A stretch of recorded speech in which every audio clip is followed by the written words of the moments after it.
দক্ষিণেশ্বর মন্দিরের আদলে তৈরি ব্যারাকপুরের মা অন্নপূর্ণা মন্দির। মা অন্নপূর্ণা মন্দিরের ঠিক পিছন গেট দিয়ে এগিয়ে গেলেই রানী রাসমণি ঘাট মানে গঙ্গার ঘাট। গঙ্গার ঠিক ঘাটের পাশেই অবস্থিত এই প্রাচীন শিব মন্দিরটা। এই শিব মন্দিরে নিত্য পুজো হয়ে থাকে। একই সোমবার তো আমরাও পুজোর প্রথম পর্ব এখানেই সারলাম। শিবরাত্রি ও নীলের দিনে এই মন্দিরটিতে খুব ভিড় হয়। মন্দিরটিও বেশ বড়সড়, ভেতরে অনেকটা পরিসর জায়গা নিয়ে তৈরি। আমরাও বেশ ভালোভাবে পুজো দিতে পেরেছি। এরপরে আমরা মন্দিরের ভেতরে শিব মন্দিরে গেলাম। এই শিব মন্দিরটি ভেতরে নিরিবিলি ও বেশ ফাঁকা, তো আমরাও ভালোভাবে নির্বিঘ্নেই এখানেও দ্বিতীয় পর্বের পুজো কমপ্লিট করলাম।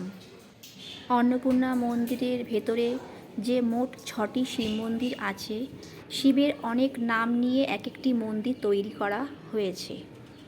এই একটি মন্দিরেই আমরা শিবকে পুজো দিলাম, আর অন্য মন্দিরগুলোতে নমস্কার করলাম আর দর্শন করেছি। শিব পুজোর তিথি ছাড়া এখানে সেরকম খুব একটা ভিড়ভাট্টা হয়ই না বললে চলে। আমার সঙ্গে যিনি এসেছেন তিনি আমার মা। তিনি অনেকটা সময় অতিবাহিত করলেন এই শিব পুজোয়, অনেকটা সময় ধরে আর কি এখানে পুজো দিলেন। আমি যে এই প্রথম এসেছি তা নয়, প্রতি বছর একবার করে দর্শন করে ও পুজো দিয়ে যাই এই মন্দিরে। ব্যারাকপুরের মা অন্নপূর্ণা মন্দির ও এই শিব মন্দির, 6টি শিব মন্দির রানী রাসমণির ছোট মেয়ে মা জগদম্মা আর তার জামাই মথুরামোহন মিলেই দুইজনে মিলে নির্মিত করেছিলেন রানী রাসমণির অনুপ্রেরণাতেই। মন্দির সংলগ্ন বারান্দায় দাঁড়িয়ে মন্দিরের চারপাশটা আমি বেশ ভালো করে ভিডিও করে নিলাম। এই হলো লর্ড শিব, 6টি শিব মন্দির। এরপরেই আমরা মা অন্নপূর্ণাকে পুজো দিলাম, তারপর দর্শন করে বেরিয়ে এলাম ওখান থেকে। মন্দিরের সামনে হলো একটা বড় নাট মন্দির।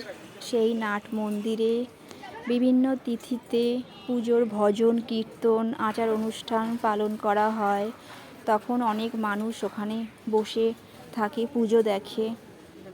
মা অন্নপূর্ণা কিন্তু শিবের স্ত্রী হচ্ছে পার্বতী, তার আরেক নাম মা অন্নপূর্ণা। তিনি হচ্ছেন খাদ্য ও পুষ্টির দেবী। এই মা অন্নপূর্ণা সমস্ত জীবজগতে খাদ্য প্রদান করে, সবাইকে অনাহার থেকে মুক্ত করে। মা অন্নপূর্ণা মন্দিরের কিছু ভিডিও আর ছবি আমি তুলে ধরলাম আমার প্রিয় দর্শকদের দেখার জন্যে। এখানে যথাসময়ে ঠিক 10টা সাড়ে 10টার মধ্যে যদি উপস্থিত হওয়া যায়, কুপন কেটে ভোগ প্রসাদ খাওয়ার সুবন্দোবস্ত আছে। এখানে পুজোর সামগ্রী কেনার মতো সেরকম দোকান খুব একটা নেই বললেই চলে। তো পুজো দেওয়ার যে সমস্ত সামগ্রী কিনতে পাওয়া যায় সেগুলো বাড়ি থেকেই নিয়ে আসতে হবে দর্শনার্থীদের। মন্দিরের ভেতরেই গোপাল ঠাকুরের মন্দির আছে, তার পাশে রাধা গোবিন্দর মন্দির, আর ঠিক তারও পাশে আছে ধ্যানঘর।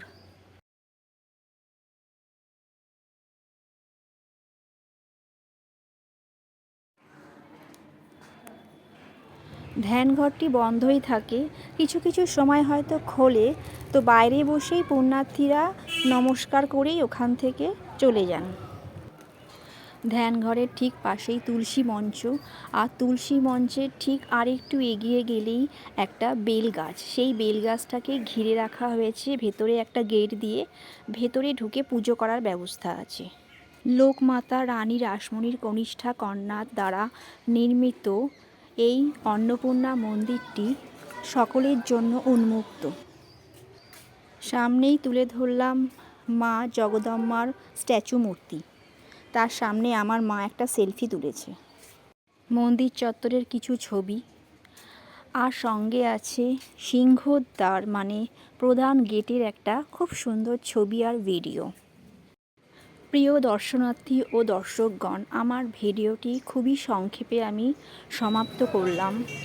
যা দেখলাম সেটাই তুলে ধরলাম আর ব্যক্ত করলাম। ব্যারাকপুর স্টেশন থেকে টোটো বা অটো ভাড়া করে 10 মিনিটেই পৌঁছে যায় এই ব্যারাকপুরের অন্নপূর্ণা মন্দির। চলো আবার কোথাও ঘুরে আসা যাক।